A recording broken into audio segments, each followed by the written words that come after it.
Doctor صاحب ہمارا آج کا دوسرا خواب ہمیں ہنا جاوید صاحبہ نے جہلم سے بھیجا ہے. لکھتے ہیں السلام علیکم ڈاکٹر صاحب. وعلیکم السلام ورحمۃ اللہ. پھر کہتی ہیں کہ میں نے دیکھا کہ سیلاب کی وجہ سے ہمارے گھر کے سامنے والی دیوار گر گئی ہے.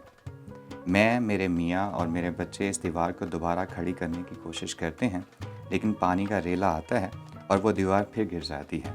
مجھے کچھ اچھا محسوس نہیں ہو رہا ہے. اس خواب کا کیا مطلب ہے؟ مہربانی کر کے بتا دیں. بہت شکریہ. جی ڈاکٹر. دیکھیے، اپنے گھر کو، آستانے کو مضبوط دیکھنا، محفوظ دیکھنا، یہ ایک خوشگوار گھریلو اور عائلی زندگی کی علامت ہے کہ اللہ تعالیٰ نے ان کے گھر کو آفات و بلیات سے، شیاطین سے، فتنوں سے، جھگڑوں سے اور مختلف قسم کی جو آفات و بلیات ہوتی ہیں ان سے محفوظ رکھا ہوا ہے.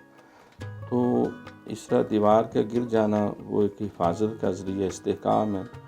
اس میں میاں بیوی کے انتشار اور نفاق اور فتنے اور جھگڑے کی طرف اشارہ ہے.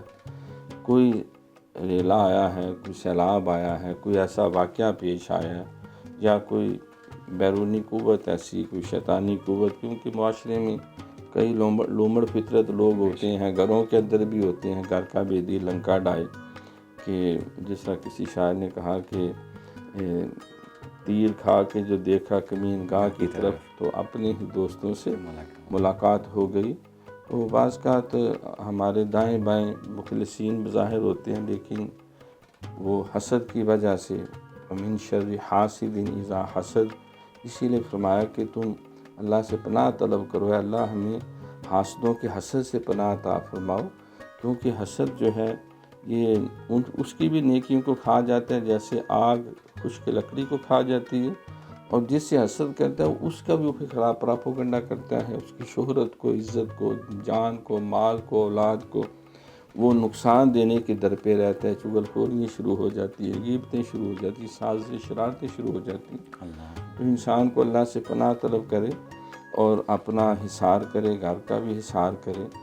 تو اگر اللہ نہ کرے کوئی چھت گر جائے تو یہ کسی فرد کی موت کی طرف اشارہ ہوتا ہے کہ فیملی میں یا گھر میں موت واقعہ ہونے کا اندیشہ. تو یہ دیوار ٹوٹنا، یہ میاں بیوی میں نفاق اور انتشار اور وہ بعض کا وہ دینگا مشتی کی جو کیفیت ہو جاتی ہے تو اس طرف اشارہ ہے. تو لہٰذا انہیں اپنے معاملات کو سیٹل کرنا چاہیے. تو یہ ایک اشارہ ہے کہ نظام جو ہے وہ ہاتھ سے نکلتا جا رہا ہے. تو اس وجہ سے وہ اللہ کی بارگاہ میں بھی رجوع کرے. جو شوہر کے حقوق ہیں وہ ذمہ داری سے ادا کرے، جو بیوی کی ذمہ داریاں حقوق ہیں وہ شوہر پورے کرے. یعنی دونوں میاں بیوی جو اللہ اس کے نبی نے ہن لباس اللہ وانتم لباس لہن، ان کو ایک دوسرے کا لباس کہا ہے. تو وہ ایک دوسرے کے ساتھ وفا اور اخلاص اور محبت کے جذبوں سے سرشار ہو کر اپنے گھر کی، اپنے بچوں کی، خاندان کی بہتری کے لیے جو ہے وہ اصلاح کرے. اور جو کمی بیشیاں ہیں کوئی دینی حقوق اللہ کے حوالے سے اس کا ازالہ کیا جائے. اگر حقوق العباد میں کوئی وائولیشن ہے تو اس سے فوراً رجوع کیا جائے. تو پھر جب وہ خیر کی راہ پہ چل پڑیں گے تو انشاءاللہ تعالیٰ اللہ کی رحمت میں وہ شامل حال ہوگی.